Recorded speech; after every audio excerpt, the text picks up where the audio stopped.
신앙생활하면서 어렸을 때 깨어있으라라고 하는 말을 들을 때마다 어떻게 있는 게 깨어있는 거지? 라는 질문을 던지게 됩니다.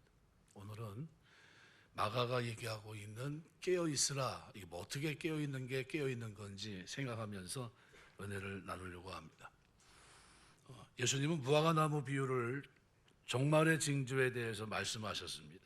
그리고 깨어있을 것에 대해서 가르치셨습니다. 무화과나무의 변화를 통해 계절을 예측할 수 있듯이 성도는 시대의 변화를 보고서 종말의 때를 짐작하고 대비하기 위해서 깨어 있어야 된다는 겁니다. 그래서 28절, 29절을 보시면 무화과나무 비유를 배우라. 그 가지가 연하여지고 잎사귀를 내면 여름이 가까운 줄 아나니 이와 같이 너희가 이런 일이 일어나는 것을 보거든 인자가 가까이 곧 문 앞에 이른 줄 알라 그랬습니다. 이게 뭐와 관계된 거죠?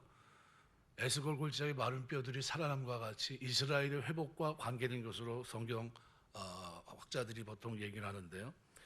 성도들이 항상 깨어 있어야 될 이유를 오늘 본문은 마가는 한 세 가지 정도 우리에게 단초를 제공합니다. 첫 번째는 주님이 언제 오실지 모르기 때문에 오늘 본문을 보시면 주의하라 깨어 있으라 이렇게 얘기해요. 32절 33절에 보면 주의하라 그러나 그날과 그때는 33절에 보면 주의하라 깨어 있으라 그때가 언제인지 알지 못한다. 재림의 시기는 주님도 모르신다고 하실 만큼 철저하게 하나님 앞에 감춰진 비밀입니다. 재림의 정확한 시기는 천사들이나 인간들이나 할 것 없이 피조된 모든 존재는 알 방법이 없습니다. 그래서 재림의 시기를 안다고 하는 사람들의 어리석은 말에 귀 기울여서는 안 돼요. 요즘도 뭐 이상한 얘기를 하는 사람들이 있으면 그냥 돌아서면 됩니다. 다만 우리는 그날과 그 시를 정확하게 알지 못하기 때문에 항상 깨어서 준비하셔야 됩니다. 성도들이 주님의 재림을 대비하는 최선의 자세는 영적으로 깨어 있는 겁니다. 마치 전투 중인 군사들이 항상 전투 복장을 갖추고 대기 상태에 있어야 하는 것처럼 우리 성도들은 영적으로 깨어서 하나님의 전신갑주로 무장을 하고 있어야 돼요. 예배서 6장 11절 말씀대로 마귀의 관계를 등이 대적하기 위하여 하나님의 전신갑주를 입으라. 성경은 깨어있을 것을 계속 말씀합니다. 마태복음 25장 13절 그런즉 깨어있으라 너희가 그날과 그때를 알지 못한다. 사도행전 1장 7절에도 때와 기간은 아버지께서 자기 권한에 두셨으니 너희가 알 바 아니요. 데살로니가서 5장 3절에서도 그들이 평안하다 안전하다 할 그때 임신한 여자에게 해산의 고통이 이름과 같이 멸망이 갑자기 그들에게 이르니 결코 피하지 못하리라. 오늘 본문에 주의하라 이렇게 되어 있습니다. 33절 이 단어가 블레페테라는 단어인데요. 그런데 13장에 보면 이 단어를 여러 곳에 쓰입니다. 5절 말씀에도 쓰였고 예수께서 이르시되 너희가 사람의 미혹을 받지 않도록 주의하라. 또 9절에서도 너희는 스스로 조심하라 같은 단어입니다. 또 23절에서도 너희는 삼가라 했습니다. 똑같은 단어예요. 블레페테. 근데 이 2절 말씀에 보면 흥미를 끄는 구절이 있습니다. 예수께서 이르시되 내가 이 큰 건물들을 보느냐 이렇게 해서 보느냐. 이 블레페이스라는 단어입니다. 동일한 원형을 취하는데 이것은 제자들이 지금 뭘 보고 있습니까? 예루살렘 성을 보고 있다 했을 때 성전의 외적 화려함 이것을 보지 말고 말세에 멸망당하지 않기 위해서 가져야 될 내적 경건함에 더욱 중요함을 강조하고 있는 그런 부분입니다. 너희가 뭘 보느냐 그거 보지 말라는 거예요. 너희 신앙생활이 어때야 되는지. 그래서 오늘 보면은 한글개혁성경은 주의하라 이 문장을 맨 마지막에 배치했지만 원어에는 맨 앞에 나와 있습니다. 한 문장의 수어일 뿐만 아니라 9절, 23절 그리고 33절에서도 마찬가지겠지만 종말론적인 각성을 위한 경고의 발언으로 각 문단을 이끄는 단어가 주의하라입니다. 주의하라, 깨어있으라. 주의하라, 깨어있으라. 여기 깨어있으라 3번 이렇게 되어 있습니다. 숫자로 관주거든요. 뭐라고 되어 있습니까? 깨어 기도하라 이렇게 되어 있어요. 근데 이게 떨어져 있지 않습니다. 주의하라, 깨어 있으라, 깨어 기도하라. 이건 한 문장이에요. 그러니까 너희가 사람의 미혹을 받지 않도록 주의하라, 주의하라. 종말의 때를 맞이하면서 미혹을 받지 않도록 하라는 예수님의 대답은 시기와 징조를 묻는 제자들의 질문과는 전혀 뜻밖의 대답이에요. 이거는 의도적으로 종말의 시기와 징조보다는 종말을 맞이하는 자세가 중요하다는 것을 예수님께서 가르치신 겁니다. 우리가 종말이 이렇게 되겠구나, 그것보다 더 중요한 건 뭐죠? 종말을 어떻게 살아내야 되느냐, 이게 더 중요하다는 겁니다. 그래서 마가는 이 블레페테라고 하는 이 단어를 통해서 예수님께서 동문서답하는 격으로 경고성 발언을 5절부터 37절에 걸친 감난산 강화에서 가장 맨 앞에 기록합니다. 종말에는 주의해야 될 것이 많다는 겁니다. 삼가야 될 것도 많고요, 미혹이 많을 거란 겁니다. 그래서 동시에 설교의 주제가 종말론적인 각성을 가져오는 여기에 초점을 맞춰야 될 것을 이미 주님께서 말씀하셨습니다. 주의하라, 깨어 기도하라, 33절. 그리고 이어 나오는 34절부터 36절은 문지기 비유를 통해서 영적 각성의 교훈을 도입하기 위한 역할을 하고 있습니다. 오늘 33절에 기록하고 있는 주의하라, 그 다음에 깨어 있으라라는 이 단어와 37절에 깨어 있으라라는 단어는 다른 단어입니다. 앞에 있는 단어는 아그리프네이테라는 단어는 어떤 일이나 사건에 대해서 영적으로 주목하고 집중하고 있는 상태를 나타낼 때 쓰는 단어입니다. 예를 들면 히브리서 13장 17절에 보면 너희를 인도하는 자들에게 순종하고 복종하라. 그들은 너희 영혼을 위해 경성하기를 자기들의 청산할 것 같이 하느니라, 이렇게 되어 있거든요. 여기 경성하기를, 이게 아그리프네오라는 단어인데 원형이 이 뭘 깨워서 잠을 자지 않고 보초를 쓴다는 기본 의미가 있지만 영적 지도자들이 그들이 인도하는 영혼에 대해서 깨어 그들을 불철주야 돌본다, 이런 뜻입니다. 그러니까 샘을 정산해야 될 자처럼 돌보고 있다, 이런 의미입니다. 대개의 경우는 그래서 기도하라는 명령과 함께 쓰입니다. 누가복음 2장 36절에도 보시면 아셀리파 바누엘의 딸 안나라는 선지자가 있어 나이가 매우 많았더라. 그가 결혼을 하고 7배 동안 남편과 살다가 저 안나 자체가 뭐죠? 깨어 기도하는 샘플, 모델로서의 모습을 우리가 볼 수 있습니다. 그 다음에 37절에 기록되어 있는 깨어 있으라, 그레고레테라고 하는 이 단어인데요. 이 단어는 육체적 수면을 가리키는 단어로 자지 않고 깨어있는 상태를 보통 얘기를 합니다. 그래서 33절에 깨어있으라는 말은 마지막 때가 될수록 영적으로 민감해져서 거짓 그리스도의 유혹에 유혹당하거나 재난으로 인해 좌절하지 말아야 될 것을 경고한 경고문입니다. 그래서 이 깨어있으라고 하는 이 결론적으로 이 부분은요, 72역에서도 잠언 8장 33절에 보면 이렇게 누구든지 내게 들으며 날마다 내 문 곁에서 기다리며 문설주 옆에서 기다리는 자는 복이 있다. 이 기다린다는 표현으로 쓰고 있는데 NIV 성경이나 NASB 성경 같은 경우는 이 기다리며라는 이 부분을 워칭으로 바꿔놨어요. 뭐 주의하다는 겁니다. 주의하다. 그러니까 이 단어를 통해서 예수님께서 왜 마가를 통해 이 본장 마가복음 13장의 설교한 목적이 뭔지를 보여주고 있는 겁니다. 목적은 제자들로 하여금 깨어있게 하기 위해서, 그래서 이 부분을 설명하고 있습니다. 모든 그리스도인들이 세상의 소리를 기울이지 말고 오직 지혜의 참 근원 되시는 하나님 말씀에 귀를 기울이고 바른 분별을 하기 위해 기도에 힘쓰고 악한 자들의 흘리는 말에 유혹당하지 말아야 된다는 겁니다. 이게 마지막 때 우리는 어떻게 해야 됩니까? 주의하라, 그리고 깨어 기도하라. 한번 따라서 주의하자, 깨어 기도하자. 이게 마지막 때를 살면서 우리가 해야 됩니다.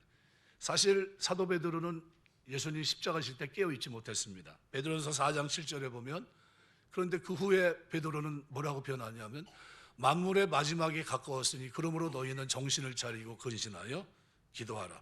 마지막에는 어떻게 됐습니까? 정신 차린 모습이 돼요. 근신하고 기도하는 모습으로. 어떤 모습이죠? 깨어 기도하는 모습으로 바뀝니다. 초대교회를 이끌었던 제자들은 하루에 3번씩 공적 기도가 있었고요, 2번의 개인 기도가 있었습니다.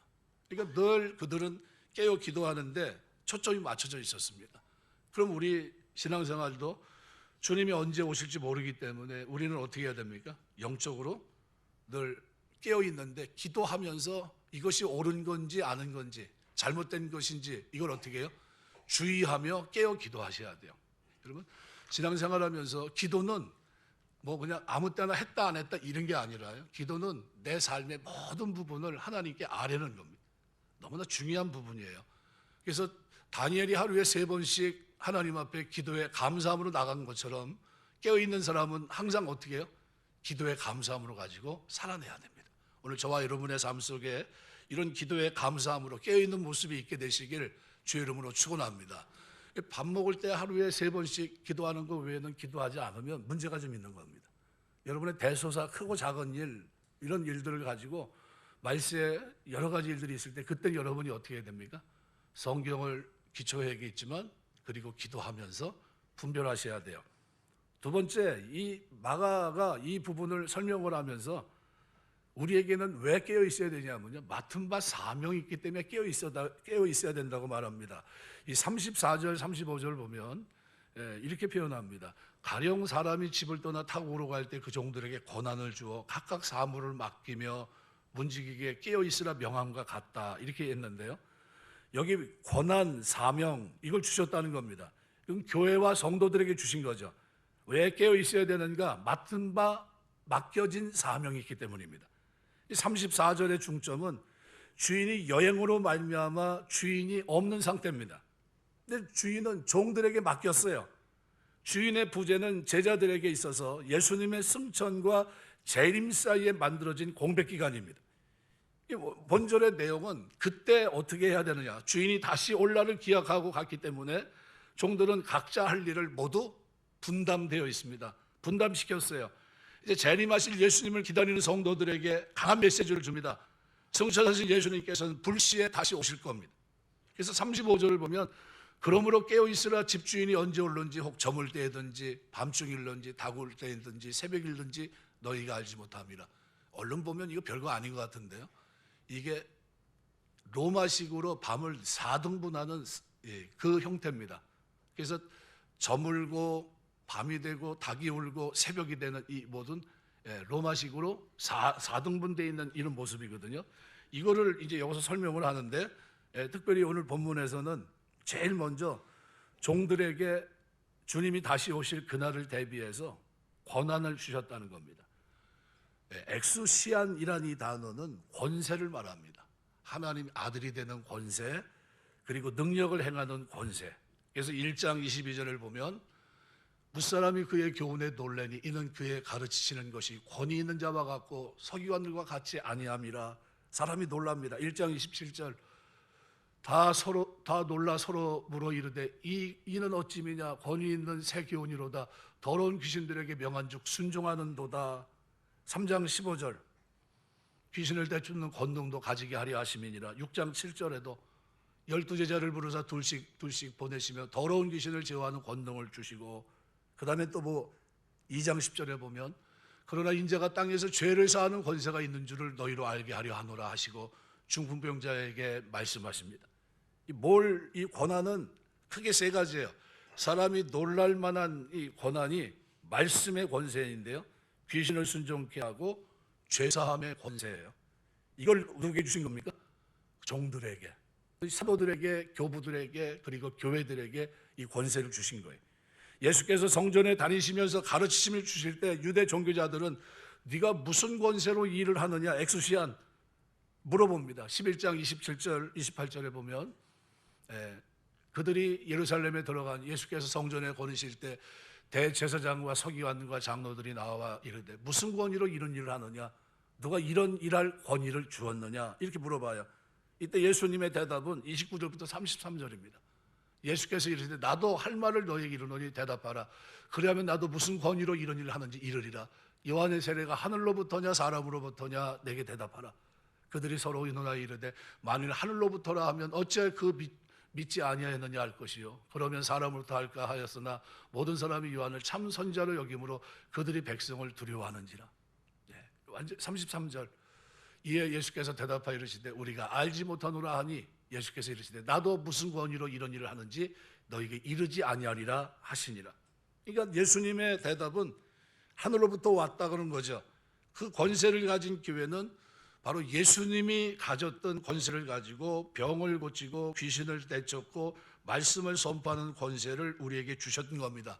그래서 마가복음 16장에 보면 15절부터 18절에 보면 이렇게 말해요. 또 이르시되 너희는 온 천하에 다니며 만민에게 복음을 전파하라. 믿고 세례를 받는 사람은 구원을 얻을 것이요 믿지 않는 사람은 정죄를 받으리라.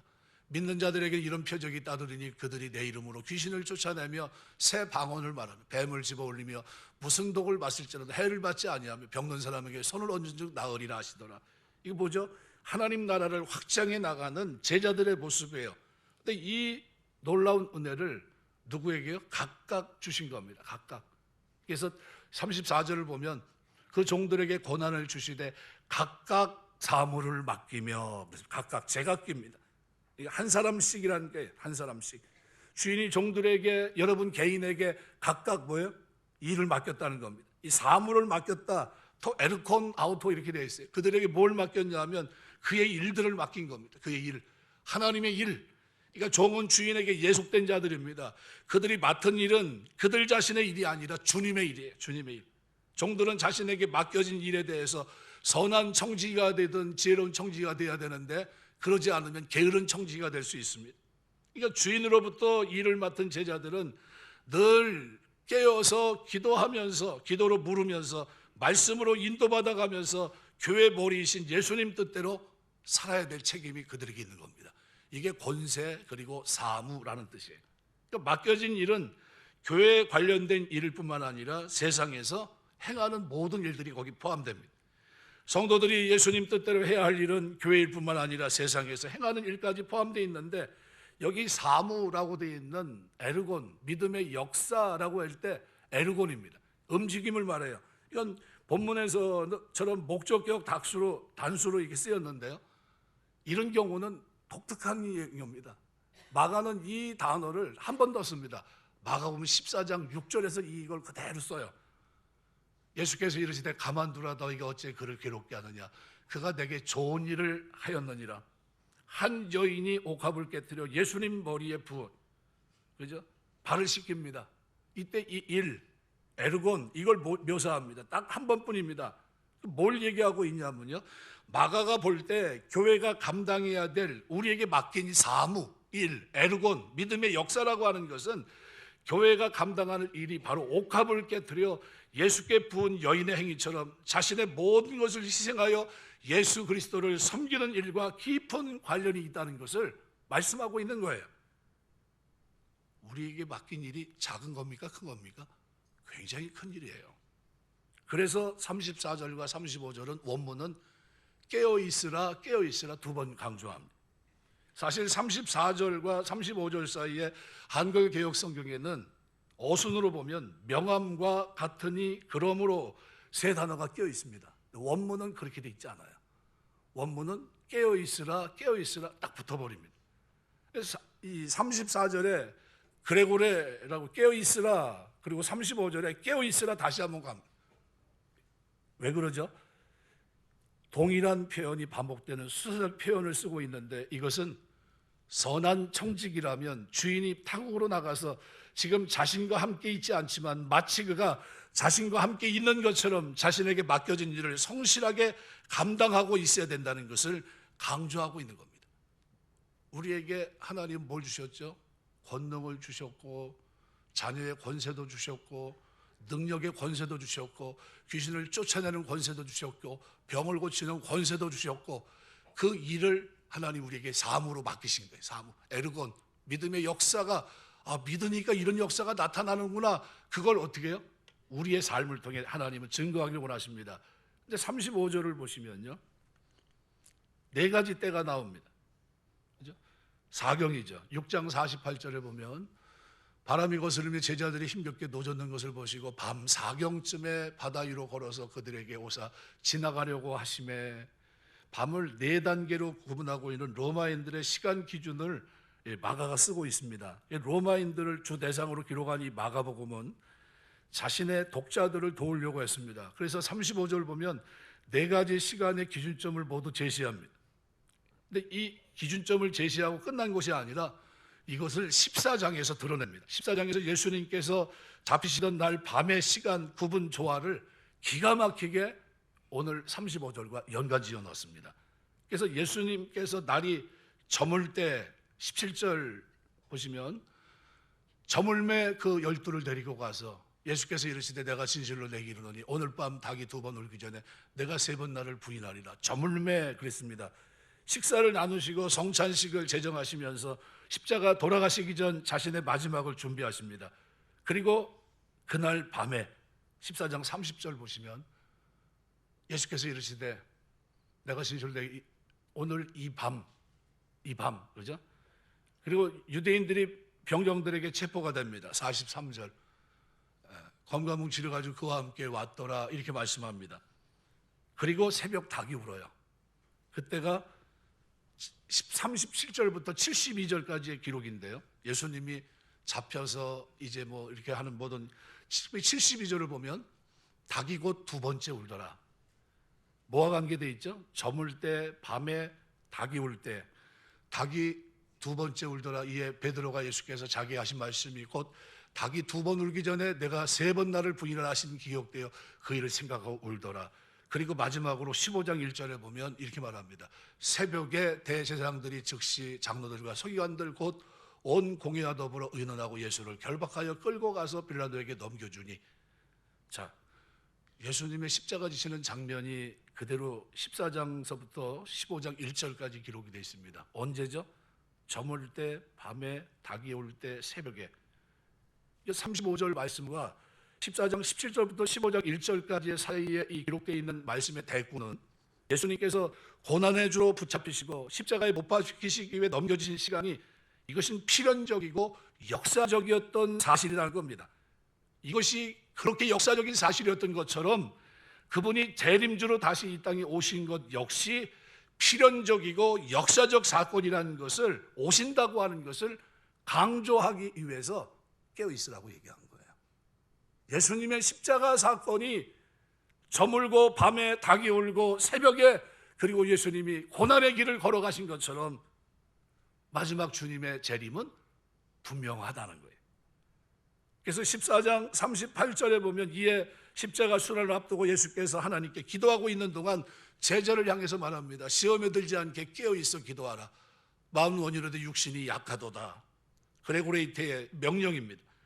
이것은 34절, 35절에 깨어있으라 2번이나 연속해서 말씀하신 말씀과 완전히 일치합니다. 그때 제자들은 졸고 있었고 예수님께서는 그들 향해서 한시도 깨어있을 수 없더냐 책망하셨습니다. 그래서 14장 37절, 38절도 공교롭게 깨어있어야 될 것을 2번이나 강조합니다. 돌아오사 제자들이 자는 것을 보시고 베드로에게 말씀하시되 시몬아 자느냐 내가 한시도 깨어있을 수 없더냐 시험에 들지 않게 깨어있어 기도하라. 마음 논이는 육신이 약하도다. 이 두 단어를 여기서 또 씁니다. 결국 마가는 이것을 읽고 있는 로마의 독자들에게 예수께서 고난받으시기 전 시점에서 과거 제자들은 깨어있을 수 없었지만 예수님의 고난을 받으시고 부활 승천하신 후에 그의 재림을 기다리며 살아가는 사람들은 깨어있어야 된다는 경각심을 가질 수 있었을 겁니다. 아, 깨어있어야 되는구나. 그 사경에 그런 일이 일어나는 것처럼 예수님의 재림도 있을 거구나. 그래서 맡은 바 우리에게 사명이 있다는 거예요. 이 사명이 있다는 이것을 인식하는 것이 너무나 중요합니다. 그래서 세 번째로 우리가 본문을 통해서 한 가지 더 봐야 되는데 뭐냐면요. 왜 깨어 있어야 되느냐? 상급과 형벌의 기준이 깨어 있음에 의해서 결정되기 때문입니다. 여러분 36절에 보면 이렇게 표현합니다. 그가 호련히 와서 너희가 자는 것을 보지 않도록 하라. 호련히, 이건 주님의 경고입니다. 깨어 있어야 될 사람들이 깨어 있지 못하고 자는 거죠. 뭐가 잠자는 거죠? 그 권능과 사물을 내려놓고 사는 게 자는 겁니다. 주님 오신다고 하는 거 뻔히 알면서 어떻게 해요? 주신 권능을 내려놨어요. 그 일을 맡긴 그곳을 내 일이 아니니까 내려놓은 겁니다. 그게 뭔가죠? 잠자고 있는 거예요. 잠자고. 주님이 오시는 날 자는 자들은 수치를 당하게 될 것을 말씀해 주신 겁니다. 우리가 깨어 있어야 될 이유는 이것이 주님께 주시는 상급과 형벌의 기준이 됩니다. 호련이라고 하는 부사는 사전적인 의미로는 뜻밖의 불쑥 나타나거나 갑자기 사라지다라는 뜻을 갖고 있습니다. 헬라어로는 엑사이푸네스라는 이 단어인데요, NIV 성경은 suddenly라고 바꿔놨어요. 갑자기로 바꿔놨어요. 또는 기대하지 않게라는 의미를 지닙니다. 근데 이 단어가 마가복음에서 한 번 사용됐고요, 신약 전체에서 딱 4번 쓰입니다.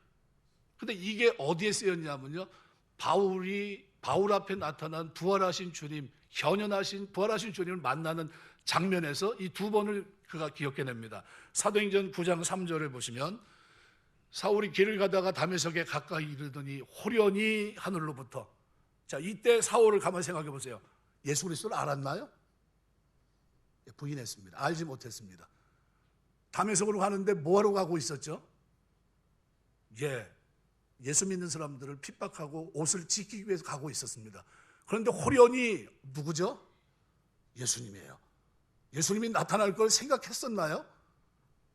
전혀 뜻밖의 장면입니다. 사울아 사울아 이름을 부르십니다. 누구십니까? 나는 네가 핍박하는 예수니라. 깜짝 놀랐어요. 이게 뭐지?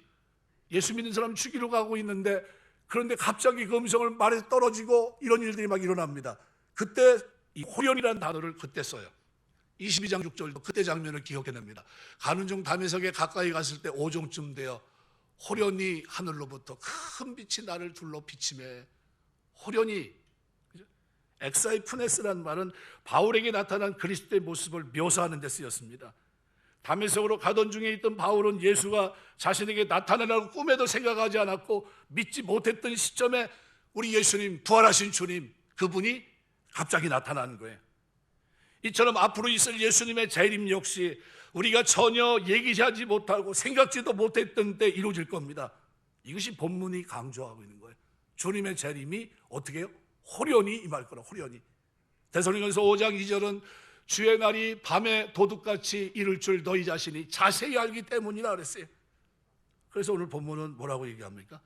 그래서 깨어 있으라는 게. 그레고레이테 원문에는 본문 맨 마지막에 배치되어 있습니다. 진짜 중요한 것은 말세 징조가 뭐고 말세 시기가 언제부터 언제까지냐, 이게 아니란 거예요. 주님은 그렇게 질문하고 있는 그들에게 뭘 얘기하셨습니까? 말세를 어떤 마음을 가지고 살아야 될 것인가, 이걸 가르치셨어요. 깨어있는 모습으로, 깨어 기도하는 자의 모습으로, 어떻게 조심한 모습으로. 조심하지 못하면요, 신천지 쫓아가서 시험 치릅니다. 잘못하면. 평생 예수 잘 믿다가 까딱 잘못하면 어떻게 이단 쫓아가서 망합니다. 영적으로 매 순간 민감하게 깨어 매 순간을 하나님 앞에 종말론적인 자세를 가지고 살아야 됩니다. 왜요?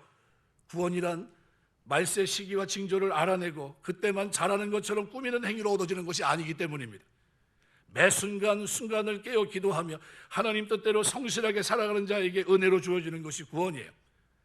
마태복음 25장 여러분이 알고 있는 달란트 비유를 보시면 28절부터 30절에 이렇게 말합니다. 그때 그 한 달란트를 빼앗아 10달란트 가진 자에게 주라.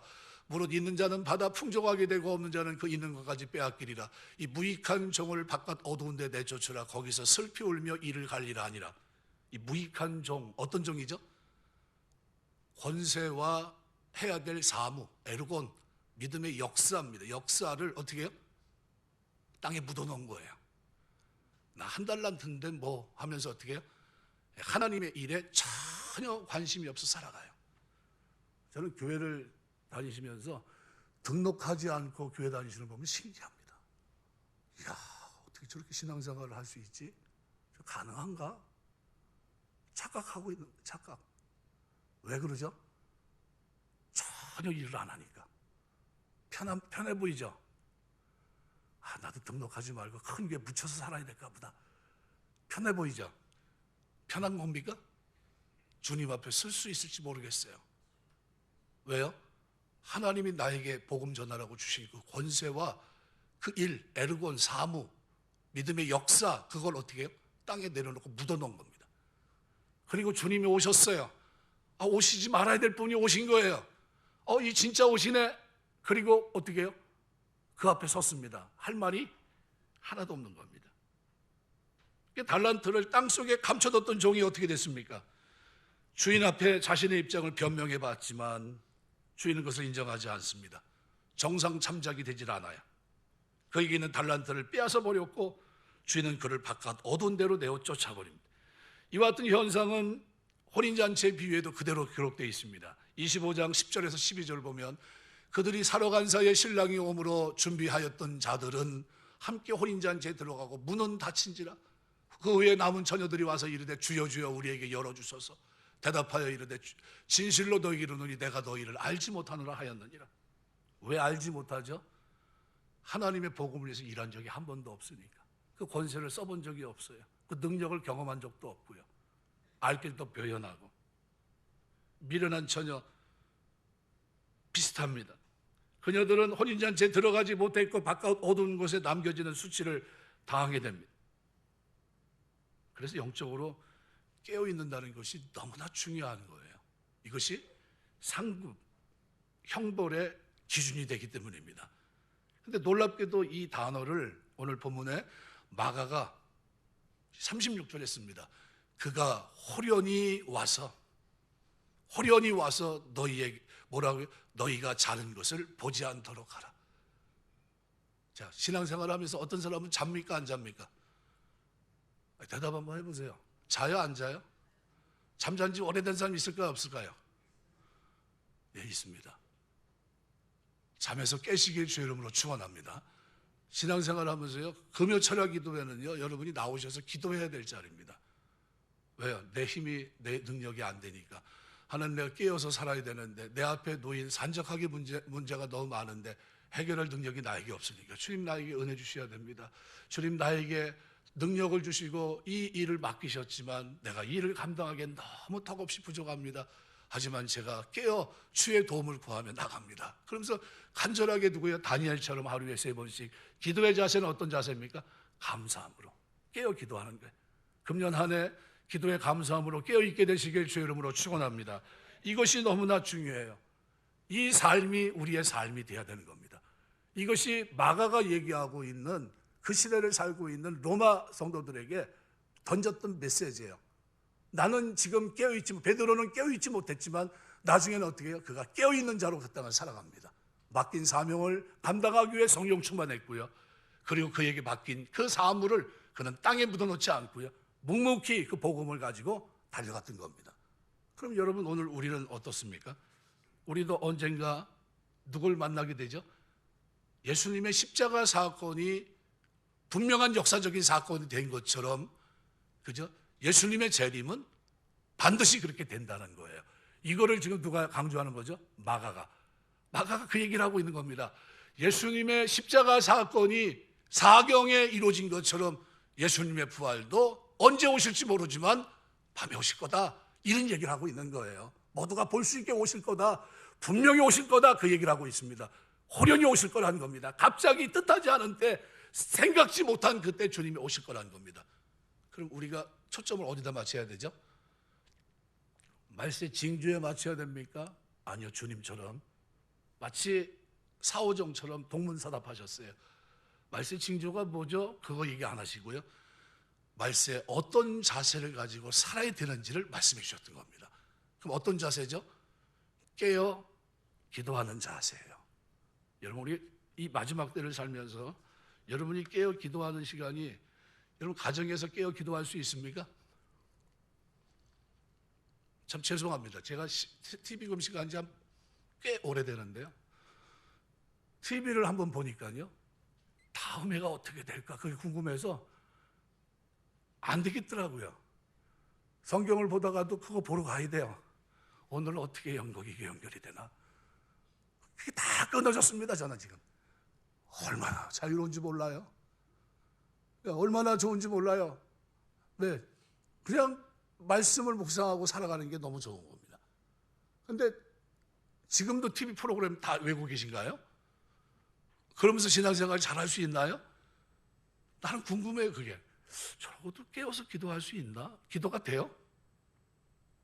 최소한 금요 철야는 나오셔야 돼요. 기도하시기 위해서. 금요일 날 또 기가 막힌 연속곡이 있습니까? 연속극 끊고 교회 나오시길 주 이름으로 축원합니다. 아멘 소리 지금 고민을 하시네. 이게 내가 대답을 하고 진짜 나와야 되는 건지, 그냥 일단 살던 대로 그냥 살아야 되는 건지, 내가 뭐 주일날 교회 나오면 되잖아 속으로 그러시는 것 같아요. 여러분, 하나님 앞에 여러분이 어떤 자세 주의하며 깨어 있어야 될 것을 말씀하고 있는 겁니다. 뭐 때문이죠? 내게 맡긴 하나님의 권능과 하나님의 일이 사장되면 안 돼요. 여러분, 교회에서 뭐래도 하나 붙잡고서 하시길 주 이름으로 축원합니다. 아멘 소리 적은 거 보니까 뭐 할 사람들이 알아서 하는 거 아니야 이렇게. 저는 제가 교회 목사가 아니면 저 뭐 한다고 그랬죠? 저 성가대 가서 앉아 있을 겁니다. 네. 그것뿐만이 아니라 어떤 집사님은 토요일마다 와서 청소하세요. 어떤 분들은 시간만 남은 교회 와서 하시고요. 제가 이제 교회에서 이제 서재에서 있을 시간이 굉장히 많은데 토요일 같은 때는 뭐 여지없이 뭐 교회에서 뭐 시간을 많이 보냅니다. 어제 깜짝 놀랐어요. 밤 10시 넘어가서 가끔 이제 한 사람이 등장하면 뭐가 등장하냐면 혼자 찬송 부르는 집사님 한 분이 한 분 계셨고, 요즘은 좀 뜸하시더라고. 그런가 보다. 느닷없이 또 어때요? 또 이제 한 10시쯤 됐는데 우리 정 집사님이 또 와가지고 기도를 하시는 거예요. 놀랬어. 너무 감사해서. 전에는 누가 잠깐 그렇게 밤에 간혹 앉아하면은 11시 됐는데 11시에 올 사람이 없는데 배준주 권사하고 어머니가 철야기도 하려고 오셨더라고요. 깜짝 놀랐어요. 문제를 해결해서 하나님밖에 없다고. 해결됐습니까? 안 됐습니까? 하나님 해결해 주시잖아요. 그 밤에 와서 철야기도 하고 있더라고요. 그래서 내가 저 틀고 온풍기 틀고 하세요. 내가 기도하시는데 너무 추우면 안 되니까 새벽 4시에 나왔는데 어느 때는 제가 늦게 자고 일어나는데 그 사이에 왔어요. 12시 넘어서 온 겁니다. 잠이 안 오니까 교회 기도로 온 거예요. 새벽 4시에 제가 문을 딱 열고 딱 들어왔는데 두 분이 맨 앞에서 지금 기도하고, 한 분은 앞에, 한 분은 저 뒤에 어머니는 4시에. 그럴 때가 있어요. 뭐 하는 거죠? 내 힘이 없으니까 하나님이 도와주셔야 되니까 깨어 기도하는 거예요. 하나님이 방법이 없습니다. 도와주셔야 됩니다. 매달리고 있는 거예요. 하나님이 그 인생을 붙들어 주시고 그 영혼을 복되게 하셨고요. 기도한 대로 하나님이 역사하십니다. 여러분, 금년 한 해 살면서 진짜 우리에게 필요한 것이 뭡니까? 하나님은 이 시대를 살아가는 우리에게 주의하라, 깨어 기도하라를 말씀하셨어요. 이미 2000년 전에 그 말씀을 하셨고요. 마가는 그 당시에 로마 교인들에게 이 부분을 정확하게 설명해 주고 있는 겁니다. 그럼 이제 순서는 어디 있죠? 우리에게 있습니다. 왜죠? 오늘 37절은 이렇게 말합니다. 깨어 있으라. 내가 너에게 하는 이 말은 모든 사람에게 하는 말이니라. 그 모든 사람에게 누가 들어가죠? 우리가 들어갑니다. 오고 오는 시대 믿음으로 구원받고 하나님의 은혜 속에서 말씀을 마음판에 새기고 이제는 주의하라 깨어 기도하라는 말씀을 마음판에 새기고 이 말세를 주의하며 살아갈 그들에게 오늘 이 말씀이 포함된다는 사실이에요. 그럼 우리가 이 시대를 살아가면서 여러분이 깨어 있어야 되는 것이 맞습니까? 틀립니까? 전에는요, 제가 청년 때는 저녁에 철야기도해서 그 다음날 새벽기도까지 기도했어요. 그래가지고 배고파서 12시서부터 1시까지는 좀 쉬자고 그랬어요. 뭐 좀 먹자. 라면 끓여 먹고 그 다음에 또 그 다음날 새벽기도도 있었어요. 새벽기도 끝나고 그리고 다 헤어졌습니다. 그리고 저는 6시 반 되면 조기축구하러 나오거든요. 그 축구하고 그래서 금요일은 자지 않는 날 별로 기억하고 있어요. 자지 않는 날. 그날은 밤새 청년들하고 기도하고 하나님 앞에 부르짖고 새벽 기도하고 끝나면 조기축구하고 하루 시작하는 날. 그게 제 토요일 아침이었습니다. 지금은 그렇게 했다가 며칠 뻗어요. 방법이 없습니다. 힘이 안 돼요. 여러분에게 힘이 있을 때 하나님 백성으로 이 땅을 살아가는 동안 여러분이 깨어 기도하게 되시길 주 이름으로 축원합니다. 이것이 주님 앞에 서는 준비고요. 하나님은 이 삶을 보겠다는 겁니다. 대충 신앙생활 하면 됩니까? 안 됩니까? 절대로 안 됩니다. 뜨겁고 간절하고 신실하게 하나님, 이게 제가 주님 앞에 드리는 최선입니다. 누가 뭐라 해도 하나님, 저는 중심을 다해 하나님 주님을 섬깁니다. 나에게 주신 권능을 가지고 아직 복음을 듣지 못한 자들의 구원을 위해서 이렇게 했고요. 그리고 나에게 준 일을 저는 땅에 묻어놓지 않았습니다. 한 달란치지만 최선을 다해서 움직입니다. 이런 태도를 가지고 우리가 이 시대를 살아야 된다는 겁니다. 오늘 그리고 이번 1년만이 아니라요, 다가오는 이 환란의 때, 이 말세를 살아가면서 우리는 깨어 기도하면서, 조심하여 깨어 기도하면서 이 시대를 살아야 될 하나님의 백성이라는 사실을 여러분이 잊지 마셔야 돼요. 한번 따라서 하시겠습니다. 깨어 기도하자. 조심하여 깨어 기도하자. 이것을 마가는 13장에서부터 15장 1절을 통해서 정확하게 설명해 주고 있습니다. 살아가면서 주님 앞에 서는 그날까지 깨어 조심하여 기도하며 하나님 앞에 내 주신 사명을 감당하며 주님 앞에 설 수 있는 이런 은혜와 축복이 있게 되시길 주의 이름으로 축원합니다. 기도하겠습니다.